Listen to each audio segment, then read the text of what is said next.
नमस्कार, ये आकाशवाणी है। अभी आप अनुज कुमार शर्मा से समाचार सुनेंगे।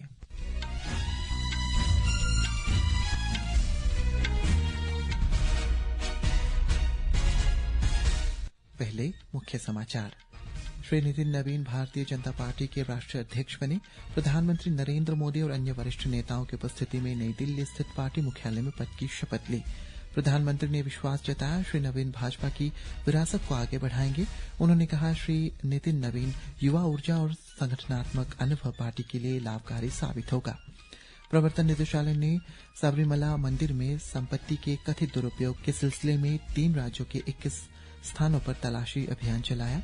अरुणाचल प्रदेश के चांगलांग जिले के नाम्पोंग में आज से बांगसुपास अंतर्राष्ट्रीय महोत्सव 2026 का शुभारंभ और खेलो इंडिया शीतकालीन खेलों का 6वां संस्करण लद्दाख के लेह में आरंभ। अब समाचार विस्तार से। श्री नितिन नवीन भारतीय जनता पार्टी के राष्ट्रीय अध्यक्ष बन गए हैं। नई दिल्ली में भाजपा मुख्यालय में संगठन पर्व के अवसर पर पार्टी के राष्ट्रीय रिटर्निंग अधिकारी डॉक्टर के लक्ष्मण ने उनके नाम की घोषणा की। श्री नितिन नवीन को बधाई देते हुए प्रधानमंत्री मोदी ने पूर्व के सभी अध्यक्षों के योगदान का अभिनंदन किया। श्री मोदी ने कहा है कि नितिन नवीन के हर कार्य को बखूबी निभाया है। माननीय नितिन नवीन जी हम सभी के अध्यक्ष हैं और उनका दायित्व सिर्फ भाजपा को भी संभालना इतना नहीं है, एनडीए के सब साथियों के बीच भी उन्होंने तालमेल का बहुत बड़ा दायित्व भी देखना होता है। माननीय नितिन जी के संपर्क में जो भी आया है वो उनकी सरलता और सहजता की चर्चा जरूर करता है। नितिन जी ने हमेशा जो जिम्मेवारी मिली अपने आप को उन्होंने साबित किया। भाजपा के वरिष्ठ नेता और केंद्रीय मंत्री अमित शाह, राजनाथ सिंह और नितिन गडकरी ने उन्हें बधाई दी। पूर्व अध्यक्ष और केंद्रीय मंत्री जेपी नड्डा ने आशा व्यक्त की कि उनके युवा नेतृत्व में पार्टी नई ऊंचाइयां छुएगी। इस अवसर पर प्रधानमंत्री नरेंद्र मोदी ने श्री नितिन को बधाई देते हुए कहा है कि श्री नितिन पार्टी की विरासत को आगे बढ़ाएंगे। श्री मोदी ने कहा है कि देश कभी भी घुसपैठियों को अपने नागरिकों और गरीबों के अधिकारों को लूटने की अनुमति नहीं देगा। उन्होंने बताया कि संगठन की सबसे छोटी इकाई से लेकर राष्ट्रीय अध्यक्ष के चुनाव तक पूरी प्रक्रिया लोकतांत्रिक तरीके से संपन्न हुई है। प्रधानमंत्री ने कहा है कि भाजपा पर जनता का विश्वास लगातार मजबूत हुआ है। प्रधानमंत्री ने यह भी कहा है कि पिछले 11 वर्षों में पार्टी ने जनता का विश्वास जीतने का उल्लेखनीय सफर तय किया है। प्रवर्तन निदेशालय ने धनशोधन निवारण अधिनियम 2002 के अंतर्गत आज केरल, तमिलनाडु और कर्नाटक के 21 स्थानों पर छापेमारी की। हमारे संवाददाता ने बताया कि ये छापेमारी सबरीमला मंदिर में संबंधित सोने और अन्य मंदिर संपत्तियों के गबन से संबंध में चलाया गया है। प्रवर्तन निदेशालय ने केरल में सबरीमला स्वर्ण थाली विवाद मामले में आरोपियों के आवासों पर छापेमारी की। देवस्वम बोर्ड के मुख्यालय पर भी छापेमारी की गई है। ब्यौरा हमारे संवाददाता से।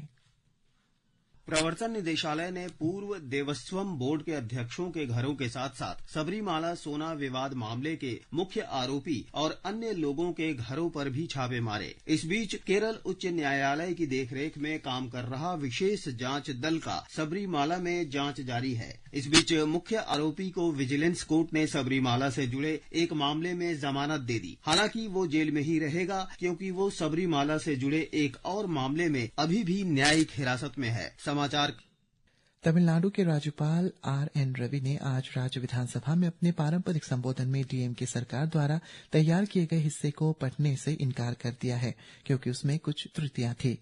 लोक भवन ने विस्तृत स्पष्टीकरण जारी करते हुए कहा है कि राज्यपाल को बोलने का अवसर नहीं दिया गया, उनका माइक्रोफोन बार बार बंद कर दिया गया और सदन के समक्ष विचार रखने की अनुमति नहीं दी गई तथा उन्हें अपना संबोधन पढ़ने से रोक दिया गया।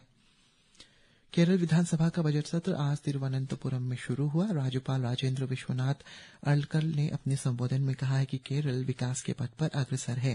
वित्त मंत्री के.एन. बालागोपाल 29 जनवरी को राज्य का बजट पेश करेंगे। पंजाब पुलिस ने आज गैंगस्टरों के नेटवर्क को ध्वस्त करने और राज्य को गैंगस्टर मुक्त बनाने के लिए ऑपरेशन प्रहार शुरू किया है। गैंगस्टरों की गिरफ्तारी करने के लिए 12,000 पुलिस अधिकारियों वाली 2,000 टीमों ने आज से पूरे राज्य में छापेमारी शुरू कर दी है। चंडीगढ़ में एक संवाददाता सम्मेलन में पंजाब के पुलिस महानिदेशक गौरव यादव ने बताया कि पुलिस 60 बड़े गैंगस्टरों और उनके 1,000 200 सहयोगियों की पहचान कर रही है जो आपराधिक गतिविधियों में शामिल है। इधर अरुणाचल प्रदेश के चांगलांग जिले के नामपोंग में आज से पांगसुपास अंतर्राष्ट्रीय महोत्सव 2026 का शुभारंभ हुआ, जो आगामी 22 जनवरी तक जारी रहेगी। यह आयोजन दूसरे विश्व युद्ध की 80 वर्ष पूरे होने का भी प्रतीक है।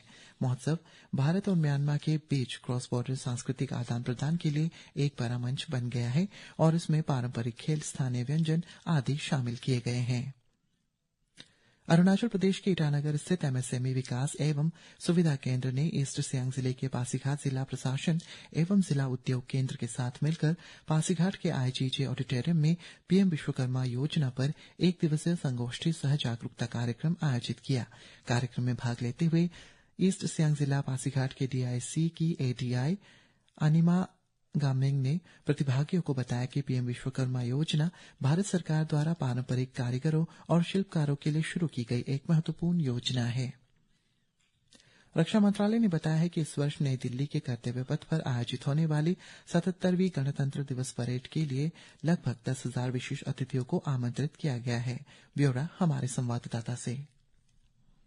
नई दिल्ली के कर्तव्य पथ पर होने वाली गणतंत्र दिवस परेड देश की सांस्कृतिक विविधता और सैन्य शक्ति की एक अनुपम झलक है। रक्षा मंत्रालय के अनुसार इस परेड को देखने के लिए करीब 10,000 विशेष मेहमानों को आमंत्रित किया गया है। इसमें नवाचारक, स्टार्टअप से जुड़े युवा, स्वयं सहायता समूहों के सदस्य और विभिन्न सरकारी योजनाओं के अंतर्गत बेहतर कार्य करने वाले लोग भी शामिल हैं। इसके साथ ही आय और रोजगार सृजन में अहम योगदान देने वाले लोगों को भी इस परेड में शामिल होने का अवसर दिया गया है। मंत्रालय ने बताया कि इन लोगों को आमंत्रित करने का उद्देश्य उनके योगदान का सम्मान करना और राष्ट्रीय महत्व के कार्यक्रमों में जनभागीदारी को और मजबूत करना है। सौम्या शरण के साथ खेलो इंडिया शीतकालीन खेलों का 6वां संस्करण लद्दाख के लेह में शुरू हो गया है।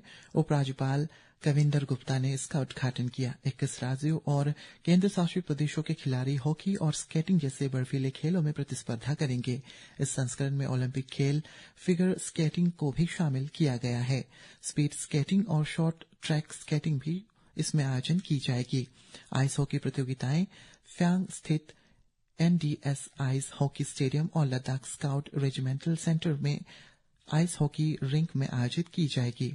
उधर ऑस्ट्रेलिया ओपन टेनिस टूर्नामेंट के महिला सिंगल्स में कजाकिस्तान की एलेना रायबाकिना ने आज सुबह मार्गरेट कोर्ट एरिना के पहले दौर में स्लोवेनिया की काजाज जुवान को 6-4, 6-3 से हराया। बंबई उच्च न्यायालय ने महाराष्ट्र सरकार को आदिवासी मेलघाट इलाके में लगातार हो रही बच्चों और माताओं की मृत्यु को रोकने में बहुत कम प्रगति करने पर फटकार लगाई है। न्यायालय ने राज्य को स्वास्थ्य सेवा तैनाती, अवसंरचना और विगत समिति की रिपोर्ट के कार्यान्वयन को सम्मिलित करते हुए 4 सप्ताह के भीतर एक व्यापक रूपरेखा प्रस्तुत करने के निर्देश जारी किए हैं। मत्स्य पालन विभाग कल नई दिल्ली में 83 भागीदारी देशों के राजदूतों और उपायुक्तों के साथ एक गोलमेज सम्मेलन का आयोजन करेगा। सम्मेलन की अध्यक्षता मत्स्य पालन, पशुपालन और दुग्ध उत्पादन मंत्री राजीव रंजन सिंह करेंगे। आंध्र प्रदेश के मुख्यमंत्री एन चंद्रबाबू नायडू ने आज दावोस में विश्व आर्थिक मंच शिखर सम्मेलन में संयुक्त अरब अमीरात के आर्थिक और पर्यटन मंत्री अब्दुल्ला बिन तौक अल मररी के साथ मुलाकात की। इस बैठक के दौरान श्री नायडू ने खाद्य सुरक्षा, लॉजिस्टिक, बंदरगाह आधारित उद्योग, नवीकरणीय ऊर्जा, शहरी विकास, पर्यटन और अवसंरचना में विशेष अवसरों की रूपरेखा प्रस्तुत की। और अंत में मुख्य समाचार एक बार फिर। श्री नितिन नवीन भारतीय जनता पार्टी के राष्ट्रीय अध्यक्ष बने। प्रधानमंत्री नरेंद्र मोदी और अन्य वरिष्ठ नेताओं की उपस्थिति में नई दिल्ली स्थित पार्टी मुख्यालय में पद की शपथ ली। प्रधानमंत्री ने विश्वास जताया श्री नवीन भाजपा की विरासत को आगे बढ़ाएंगे। उन्होंने कहा श्री नितिन नवीन युवा ऊर्जा और संगठनात्मक अनुभव पार्टी के लिए लाभकारी साबित होगा। प्रवर्तन निदेशालय ने साबरमती मंदिर में संपत्ति के कथित दुरुपयोग सिलसिले के 3 राज्यों के 21 स्थानों पर तलाशी अभियान चलाया। अरुणाचल प्रदेश के चांगलांग जिले के नामपोंग में आज से पांगसुपास अंतर्राष्ट्रीय महोत्सव 2026 का शुभारंभ। और खेलो इंडिया शीतकालीन खेलों का 6वां संस्करण लद्दाख में आरंभ हुआ। इसी के साथ ये समाचार बुलेटिन समाप्त हुआ। नमस्कार।